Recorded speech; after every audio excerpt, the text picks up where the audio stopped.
Ladies and gentlemen, good evening. For this, the gala finale at the India Today Mumbai Conclave, it is my absolute pleasure to welcome an actor who refuses to play safe and instead has boldly chosen to redefine versatility in Indian cinema. From Sameer, the carefree romantic dreamer who mirrored the youth of an entire generation in Dil Chahta Hai, to Karan Kapoor's impeccable comic timing in Hum Tum, where the playful boy next door makes us believe in love, in the whimsical dance of life, and in the promise of serendipity. The raw intensity of Langda Tyagi in Omkara showed us that beneath that polished surface, there's an actor who isn't afraid of getting his hands dirty, who wants to challenge himself and his audience. Our guest tonight has shown he's bound neither by genre nor by convention. At a time when OTT in India was in its infancy and big Bollywood stars were afraid of getting demoted by coming on the small screen, our special guest reinvented himself and showed the way to his peers when he played the role of Sartaj Singh in Sacred Games, the man who navigates his inner turmoil while trying to save an entire city from doom.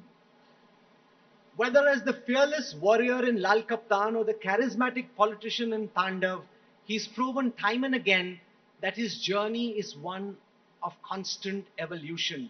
He slips into diverse roles with ease and conviction, proving he's as much at home in the house of Pataudi as he is in the gritty by-lanes of Mumbai.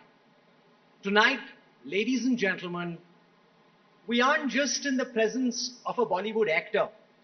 We're in the company of an artist, a thinker, a modern-day Nawab, who continues to push boundaries, reminding us to live, love, fight, and most importantly, feel.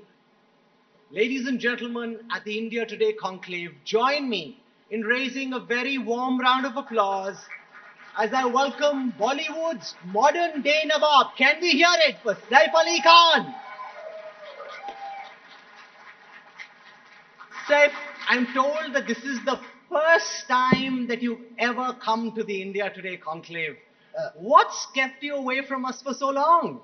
Well, I'm just trying to figure out why I have been invited here. I'm told it's to provide entertainment, so I shall try my best. I don't know why it's taken so long. I'm just very happy to be here now. Thank you, very kind. It's very nice to be here, finally. We want you to look at your journey and tell us how you think you've changed as an actor in these 3+ decades.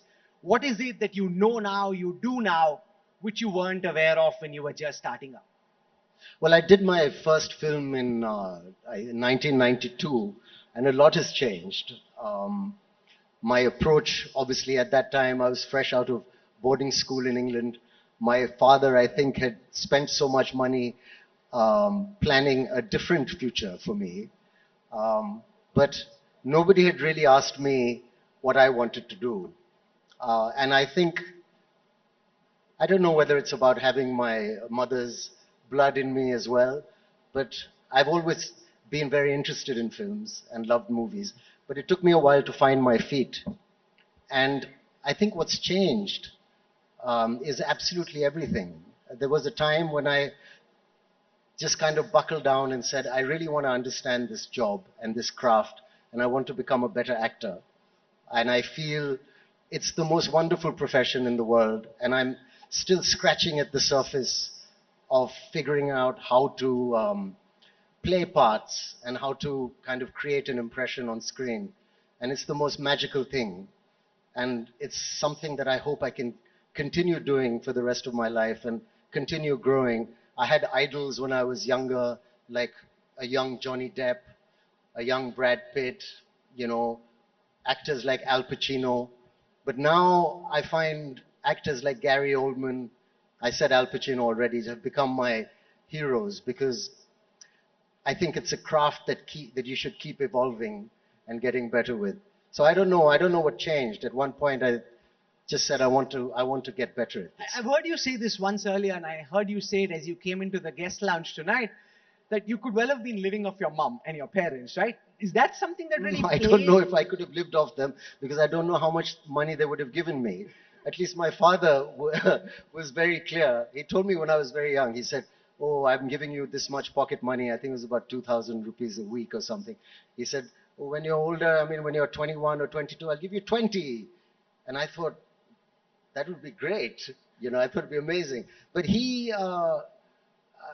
I don't think expected that of me. And it was never really an option to kind of live off them. Um, my father told me, don't expect any kind of financial inheritance and don't count on anything like that. The world has changed. What I'll give you is a good education and I'll pay for that. And the rest is you're on your own. Ruchika. Saif, of course, acting is in the genes. There must have been great memories of you going with your mom to the sets, probably. When did your calling come to be an actor? Well, you know, for some reason, I was kind of, I think a lot of parents do this, and some actors have done it, at least, in those days, where they keep their children away from the profession. So actually, it wasn't at all. It was something that I developed an interest in, and when I was offered a film and the chance to come to Bombay, I was very excited by it. But my parents never sort of saw that as a viable kind of option. And when I visited my mother on sets, it's not something that I thought, oh, this is what I want to do, or I was captivated by the magic of a movie set or anything like that. I was amazed, actually. I visited her on the sets of a film called Mausam that Gulzar Saab was making, and I couldn't believe they made such amazing rocks. And the set people, you know, how they had designed this amazing set. And I remember my mother and Shabana Azmiji were shooting a scene where they were crushing some grain in a big mortar and pestle. And my mum threw it really hard and banged Shabanaji on the head. And I mean, that's my only real memory. What did you want to do if you weren't acting, growing up and even now, if you imagine an alternate career, what does that look like for you? Well, I could see myself being an art dealer. Or, yeah, something nice and, you know, very relaxed. I don't know how relaxed it is, but it looks very kind of posh and... Navabi. Well, I don't know what Navabi. It's kind of academic as well as artistic and well-spoken and elegant. I like the idea of an art dealer. Saif, paparazzi and you have a special relationship. We've always seen them parked down the building, and of course, Taimur and Jay are one of the most papped kids. Uh, do you? I have a video, Ruchika. We want to just play that out at the back. Great. Where you know, what, can you explain your relationship with the paparazzi? You seem to be getting into this argument where you're saying, okay, do you want to get into the bedroom? What do you want to do? So how do you see this whole paparazzi But, you know, culture in the way that it plays out? The bedroom story, I mean, if you ask me, you ask me that again. But it's weird because when a camera's on you, you never know what's going on behind the camera. This was a time when we just come back from a party, we were quite late at night. And there were about 25 cameras that had walked inside the gate, into the compound, into the lobby of the building. And so really the next step was the bedroom. So, I mean, so I did say, I said, why don't you guys come in? So there's no context to this picture. So ask me what you're asking about the paparazzi. No, so how do you compare paparazzi culture in India with the paparazzi culture abroad? See, this is the thing. I think the word paparazzi is a little misleading because paparazzi in general... See, also then if you loop something about 10 times, it sounds really bad. But you're experts on that, right? Ouch! But the thing is, paparazzi, I mean, half the time movie stars themselves are calling these guys and saying, please take our picture. So it's a kind of symbiotic relationship. And it's fine, it's great. I personally, if I've come downstairs in my kurta pajama and I'm a mess and I'm just playing ball with one of the kids, don't really want to be photographed, so I might look a bit grumpy about that. But when I'm all dressed up, sometimes it suits me to have my picture taken by them, so it's fine. Um, they're not very intrusive. I think they understand. They're quite polite. If you tell them, listen, enough, can you please give me a break? They do that. I used to get a little, I mean, I've you know, when they chase a kid who's in a car, he gets a little frightened. But it goes part and parcel with what we do. And I don't think it's like America or like England, where they really do publish an embarrassing photo of you. And that's the whole point of paparazzi. That's right. Publishing an embarrassing picture. These guys don't do that. So we have our, I think India is very special, and we have our own special relationship with the paparazzi also.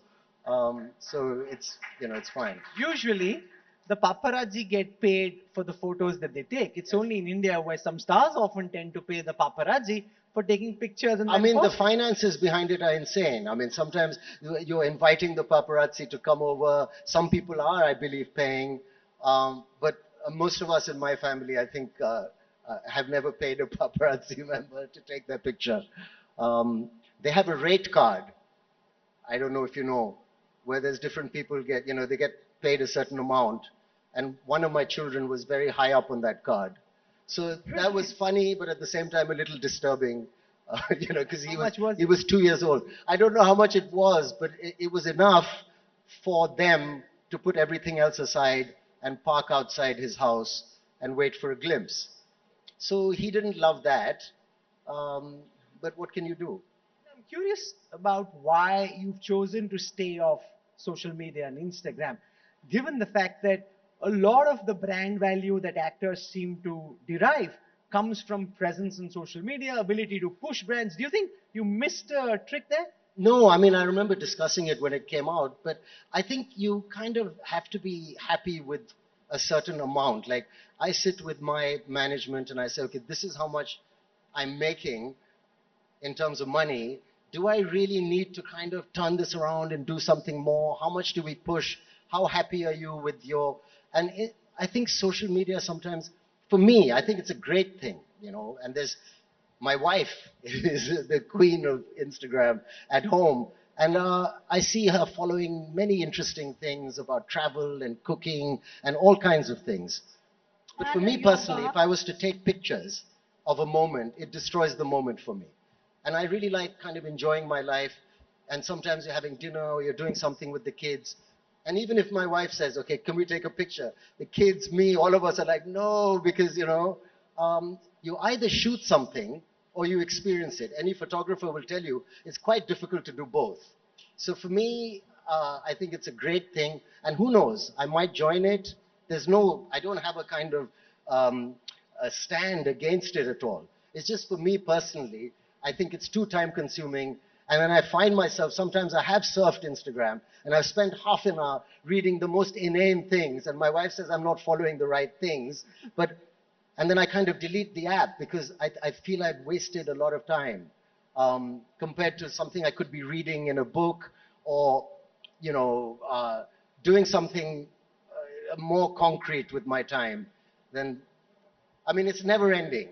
It can really suck you in. And I don't like that because it's dangerous for someone like me. And also, I don't want to engage too much with negativity, which also can happen. So sometimes I find that this is just not for me. But having said that, I mean, I might well do it tomorrow. I don't know. It's not a stand, like I said. I don't know if that. Also, I quite like the idea of being the only person who's not on it. The more they tell me you're the only person that's not on it, I say, oh, that's quite That's cool. me. Huh? I don't know why. I don't know. I just don't think No, it's. but I did an interview with Ranbir Kapoor once, and I asked him the same Okay, so question. there are two people who aren't on it. No, but my question was Yeah. whether it impacts the visibility, the impact that you can have, not just commercially, but if you pick a cause, you want to push something or something to do with your palace or whatever it is that you're trying to push, whether it's now just so prevalent that you're actually harming your own cause by keeping yourself away.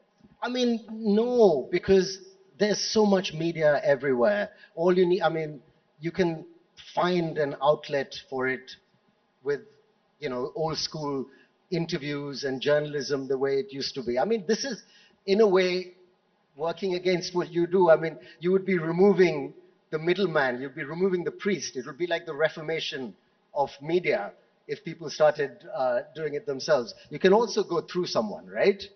I think it's not taken away. In fact, a lot of people tell me that the brands are quite happy. Yeah, maybe we could have got a little bit more here and there to be just like everyone else, but I'd still rather be, myself and not do that. But yes, if there was a cause to be spoken about, I still think we have enough outlets with which to do that. There's no need to be on Instagram and share. I mean, how would I do it? Is it just showing off about my life? And then, how would that make people feel? And would it be fake? Or would I say, how do I present the best picture of myself? And then before I know it, I've kind of gone slightly mad doing this. And I don't know, because I would take it too seriously, I think. So you only do that when you have the whole day clicking 300 pictures and selecting three. You can only do that, which you don't have because you read. But I love taking pictures. In fact, a lot of people want to borrow my pictures for Instagram because I love taking pictures. I have lots of really cool pictures. I just feel a little bit kind of, what's the word, reticent about sharing them all the time. So there is a connect to Instagram. To get followers, is that the idea? To get lots Right. of followers and no dislikes and lots of likes. I don't want to be in that world. I think I would go a bit. So followers, popularity, and today also a very strong alternate stream of revenue for Absolutely. most. I mean, there's so many influencers and people make it's a full-on, genuine job Right. with a lot of money. And I mean, I was talking to my second youngest son, Temur, the other day, and I said, "Oh, there's no film in the camera," and he said, "What's film?" So I said, "Oh yeah, it's not charged." So he said, "Yeah." So it's a different world out there, and you got to move with it, and it's fine. It's okay. So I forgot. Seth, of course, we know you. While you're not on Instagram, so you're not wasting a lot of time. Like we'll say that. You read a lot. You listen to a lot of music. Well, Uh, I think I know, I kind of have an idea how to structure my day. I like my work. I like the money I'm making. I like the balance between work and holidays and kind of how to relax. And I feel quite at peace. And I'm also okay with not looking over my shoulder at what someone else is doing and comparing to that. And I think a lot of Instagram also is about comparing and saying that's what this, and I get a bit stressed out doing that. I'm like, what's he doing? Why aren't I? And then forget it. Delete it, do what you want to do. read a book or learn some song on the guitar or plan a holiday or cook something. So I engage well with life. I have quite a busy life. And I just don't see this as part of it. But I live with someone who does, and it's fab. And if Actually, I ever doing need well. any posting, I'll give her a nudge and say, "Darling, will you please?" And before I know it, it's gone to many millions of people. But it's not something I do very often. So you were born in a very illustrious family and you've done well for yourself. Yeah. How do you ensure that your kids don't feel the pressure, especially the young ones, given that they're already in the glare of the paparazzi, of trying to carry the tradition forward and being big stars? That's something that weighs in you. That Wait, they're two different things. Yeah. Carrying a kind of a family legacy in terms of being a good person or a successful person or someone who's served the country well in whatever way is different to being a movie star only. So there's no pressure on being an actor, even though I think it's a great job. I mean, all the two of the elder kids are already actors, want to be actors. Tim at one point said, "I can't bear the fact or the thought of getting up in front of people and saying lines. I would be petrified," as I completely understand. But now he tells me he's looking forward to his school play. The youngest one is a born performer. If you ever see him, I know where that comes from. So there's no pressure. It's a great job. But for me, they could be school teachers. They could be, as long as you're happy, and I think that's what we have to teach them. And this pressure of having to be a certain kind of way is not the way we do it, and not what I want to teach to them. I mean, follow your, we support them to do what they want, right? And whatever it could be anything. There's so many lovely jobs. But the art is to be happy with that, to know how to, yeah. So if you are looked upon and considered to be a very cool dad, Saif, are the kids coming to you for advice on roles and relationships, Sarah and Ibrahim, who should always also be debuting next year? Or are they the cool Gen Z kids who say, no, we know it all? I spend a lot of time. I'm not shooting a movie right now, and I spend most of my time with one of my children at different times. And they do. I'm fortunate that they're interested in my opinion, and they ask me a lot about.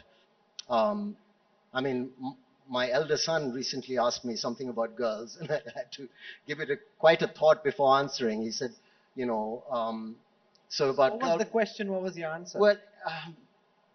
It's kind of personal to him, but it was something about how seriously to take his relationship at a certain stage or where he was. And I told him it's very important to take it very seriously at all times. So um, I'd be doing him a disservice if I spoke Sure. about it. Let me just say he discusses work, girlfriends, Sarah or girlfriend. Um, Sarah discusses work. They ask me stuff, of course, and we go out for lunch. I think the key for me is to spend time, even with the two kids that I live with, to spend time with them alone, like the one kid alone. So to go out alone with Ibrahim, go out alone with Sarah, and that concentrated time, not just as a group, even though everyone gets along. It's I think that if you give it time, then they talk to you. Your mom called you the brat of all brats. How is what you did growing up different from what you're telling your children? Yeah, I was extremely naughty. And I don't know, she wanted to write a book called Oh Saif, would have been the title. I've done some very, very naughty things. I was on a flight once with a friend of my mom's, and she was watching one of the boys running around.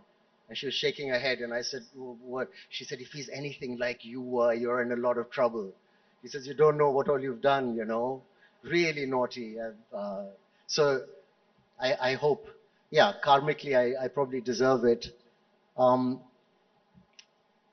but I'm lucky. None of them are as naughty at their worst. So, what was the question? I forgot. I got No, I'm distracted saying by. how is what you did growing up different from what you're telling your kids to do? No, it's not that different. I keep telling them that I tell the boys that you're so much more sorted than I was. So it's fine. I mean, in that sense. So it's not fake. I do tell them that, and I think they are. Like, I think they're all more sorted. So you've got a new film coming out, Devra. We have Like, I took a while to find my feet. My mother, when she says this, must have been concerned because after boarding school and just before starting work, I was a bit lost about what I wanted to do. And it's a long story, and maybe there'll be an interview about it sometime. But let me tell you, being an actor and being in movies and finding something I love, which nobody expected me to find, really saved me.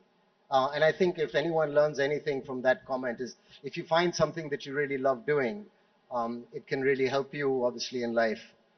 Because it put me on the straight and narrow, this job. But before that, I was quite out there. naughty. Naughty, wild, little destructive, all kinds of things. Let's chat for a bit about your new film. You've said that you feel that for a lot of Bollywood stars, Telugu cinema is the place to be. It's the next big thing. Why do you feel this way, sir? Ooh, that Telugu cinema is the next big thing. Because, I mean, we were watching films like Bahubali, we were watching, I'm going blank, the film Aditya. Kalki, and sorry, and they're big visual, kind of amazing movies. And, so I've obviously worked in Bollywood primarily and tried different roles and things. But I got a call and someone said, will you come down? We loved what you did in Omkara. There's a kind of version of that. Can you come down and do a film in Hyderabad with us? So I said, okay, I heard the role. It was amazing, this director. The way they shoot is kind of phenomenal. And it was exciting we're in the same country, but it's an entirely different kind of industry. And to have an entry into that, How do you describe the differences between what you shoot in Hyderabad and in Mumbai? well, the language is different, but the whole point is once the camera's on, or once you're acting, it's a universal language, so you understand each other. And the director also understands, and of course they speak English. Um, and it's a universal language, acting. So once you read the script and you get that, but the thing for me was speaking this different language. And he said, don't worry, I'll cue you and I'll make it easy for you. But I took to it quite quickly. And then he said, you won't have more than 3 or 4 lines. And then before I know it, he was sending me pages of dialogue. And I was so nervous, but it was thrilling. And I got offered a film in Chennai, in Tamil. And then I was offered a film in Hyderabad, in Telugu. And suddenly these kind of horizons open up. And what I meant, sorry, I'm rambling on, I should trim, by your question was that they're making amazing movies there. And their movies are very successful. And they shoot them and mount them and they treat their heroes amazingly. And basically, sorry, this is a very short answer. They're making fab films. So as an actor in Bombay, if I'm good with the language, and it's not just dubbed, and I'm not speaking English and they're dubbing it later, I mean, it's a huge plus and it's a new horizon to kind of get What into. can Bollywood learn from Telugu cinema in your view? I mean, in a nutshell, I think being really rooted with the audience they're making the film for. They're very clear and they understand very strongly, and I'm sure most of us do as well. But sometimes, in a lot of the films I've done, we've had our eye on the West, and we've had a kind of cosmopolitan approach to things, whereas in the South that I've seen, they're very grounded in our own culture, like Bahubali, for example, is so mythological and kind of historical in our own culture. And even Kalki, this whole presentation of the Mahabharata in the last few scenes of Kalki make your hair stand on end. So that's one thing. And of course, treating their heroes like kind of gods, which is what commercial cinema, in a sense, should be. You saw what Karan Johar said recently, right? The stars are charging 40 crore rupees. Yeah. They can't even guarantee 3.5 crore No, rupees. he wants to cut paychecks. I'm not sure whether I should have my own union on that. I don't know what I should say. I'm sure he's right, but it makes me a little nervous when we hear talk about cutting paychecks. No cutting paychecks. No, his argument is they can't guarantee an opening of 3.5 crore rupees. Yeah. They expect 40 crore rupees, whereas the budget of the whole film is 40 crore. Well, look, the economics of our industry, that's the thing. That's what happens. You go to a star, and sometimes he says, listen, if you want me, this is how much it's going to cost. And people pay it. And if people pay it, then sometimes the economics does get skewed. But, I mean, Indians are businessmen. So this film industry is primarily a business kind of financial center in its own way. So people take shots, people take punts, and there's all kinds of things happening. But Karan Johar will know best. Sorry, I'm just joking. But I think what he's talking about is people charging astronomical money and then not delivering, which can't last. We don't charge that much. We're kind of recession-proof. Yeah, we are, really. Now, We never charged that much to start with. everyone sitting here would agree that Saif Ali Khan is arguably the most spiffily dressed person in Bollywood and also the envy of most men. I mean, that's just... I'm not on the stage. I'm not the spiffiest dressed person on No, the no, stage. that's not true at all. But you've got a new line coming, right? This is called the House of Pataudi. So talk a bit about it, because it's exciting, because we can all then get to dress a bit like Saif Ali Khan and be little Nawabs. Well, yes, or big Nawabs. But no, listen. Yeah, so it was an idea of kind of having a kurta line, because I love wearing kurtas. And my management and Afsar, my manager from Exceed Entertainment, said, Why don't we market this? Because sometimes we sit around thinking of ways to make money. And one of the ideas was that we'll start a line of kurtas and ethnic wear and make it kind of affordable. Because in the country I grew up in, there were a lot of things that were beyond the reach of the common man financially, you know. And there's a lot of shops and stores now where these things have become accessible. So that was the idea, really, to kind of bring a little bit of kind of culture and heritage and a old way of dressing into this modern kurta for people today and make it accessible. The idea also was, in the climate that we live in, at least in Bombay, it's become a very informal city. I mean, people go out to lunch and dinner, and I think it's difficult to know what to wear. And I think going back to our roots with nice kind of linen kurta pajamas, you look very smart. You're also well dressed. I mean, people sometimes come over for dinner in shorts and a t-shirt. And I don't mind that, but it doesn't look great. So that was the idea. And what about your trademark Jodhpurs? Well, they're not my trademark. This is the thing, really. It was actually Gudda Rohit Bal who was wearing Raghu Rathor's, and then it was Karishma Kapoor's ex-husband Sanjay Kapoor who wore them, and I liked them. Because he And plays maybe I polo in made, them. so I was like the number 5 guy. But that's how it works. Suddenly, everyone kind of caught on to it because I did it, and Raghu is The master a of them. great friend and a I mean, he understands heritage and fashion amazingly, and he's in fact done that, brought it to people to wear. It's almost become a uniform, and why not for a young Indian man to look like a prince? Come on, why not? I say more power to that. Now, speaking of heritage, you took the Pataudi Palace and made a lot of effort to restore it. Yes. Talk a bit about. Now, no one can go. Earlier, it was a hotel. Anybody could just check in. Now, you need to be Seth's friend to get in. Sorry, what? Earlier, it was a hotel. You could book a room and go. Now, you need to be Seth's Yes, friend yes. to get in. So these things, I mean, heritage-wise, a house belongs to different people over time. It belonged to my father. He was born a Nawab. He was a Nawab. He lived life on his terms, and he was the most amazing man, ever. Um, but he said, right, times have changed, and I will rent this house out and make it a hotel. But for me, I remember my grandmother telling me never do that. And she also, it's got a lot of history and something that I take a great deal of pride in. And Amar and Francis from Neemrana, when my father passed away, Francis very kindly said, if you ever want it back, just tell us. And I said, I do want it back. And they said, okay, well, we'll arrange the finances. There was a certain commitment that we had made, which I sorted out with them. And they were very kind about it. Because, I mean, my grandparents are buried there, my father is buried there, and it's our family home. So I would like to restore it.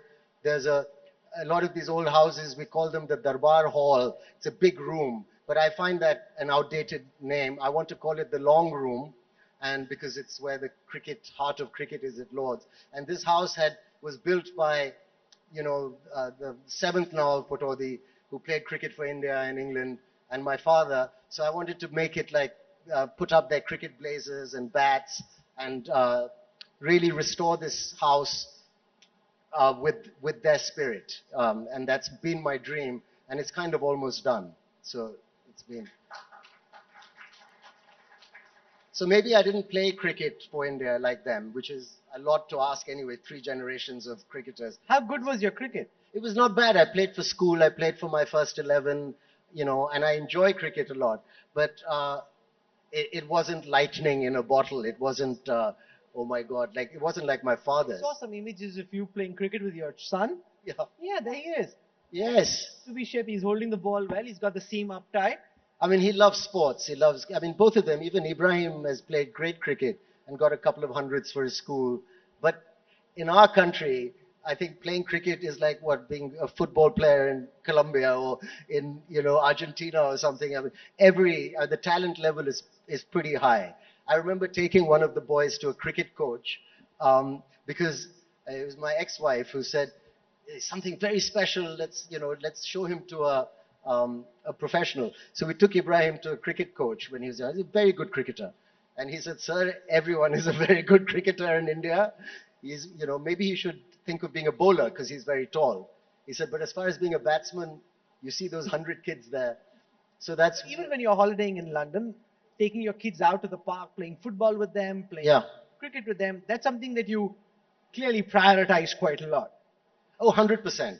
Music, playing a musical instrument, playing a sport, reading a book, um, very important, I think, you know. So we try and, some of them take to it better than others, but you try. You say, okay. Um, but yeah, we love playing cricket in the compound, like I'm sure a lot of cricketers have grown up doing, playing football, all these things. I hear that partying till late at night is not your thing, right? You'd much rather cuddle up with a book. So do you think sometimes that you're too posh for Bollywood? That you fit in? No, well? no, not at all. Not please. It's given me everything I could possibly want. I've traveled the world. I've had such a good time. And honestly, when I'm with some of us in my profession, I feel I belong. But part of being an actor is also knowing how to disconnect and when to disconnect. And it doesn't define everything about you. I mean, it doesn't mean you're um, only that. Sorry, what did you say before that? What were you talking about? Are you too posh for Bollywood? No, no. You read much more than most others would. Oh, no, I forgot what I was saying. See, I keep forgetting. That's why you need to come to the conclave more often. Yeah, then My you won't mind- forget. We just need to have you back again soon. No, it'd be my pleasure. No, what we, God, I want So I'll ask you another question. This is about playing the bad man image, right? I mean, somehow I feel from the outside that you're best when you're playing Langda Tyagi. Like, is that a feeling you get as well, that your best roles are put, and even in your new film, you're playing a negative character. Is that when you think you bring out your best? I mean, it's definitely an aspect of what I can offer as an actor. And if the way I always wanted it to be is like the year coming up, you play a bad guy in a movie, hopefully a nice big film. You play the hero in something. You do a web show. So we're platform agnostic, role agnostic. All I really want to do is to kind of do a creative job that I really enjoy and then go on a holiday somewhere with my family and friends and drink good, great wine, eat lovely food, and work very hard. Not necessarily in that order. How lovely. That sounds like a lovely life, and I hope everyone has the same.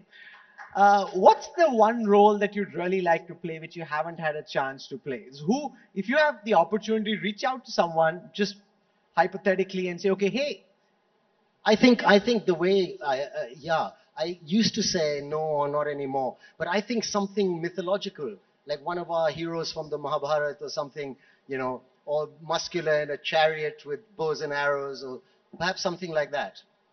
You played the Ravana in Adipurush. Sorry? You've already played a role. You played the Ravana in Adipurush. Yes, maybe a more traditional version.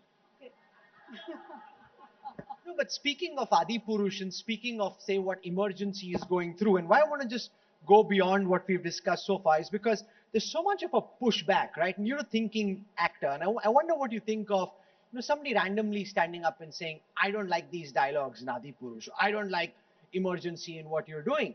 How unsettling is that for you as an actor? Because you're part of a project and you ultimately don't know how some random role it's a is gonna little react to it. it's a little unsettling because there was a case and there was some kind of a decision taken by the court that said an actor is responsible for what he says on screen.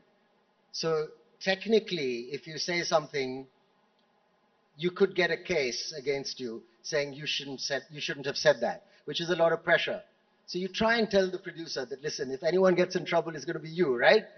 But I don't know how covered you actually are. But having said that, I don't know how real a problem it is because I know a lot of people have, I mean, you're not free to say whatever you want or do whatever you want.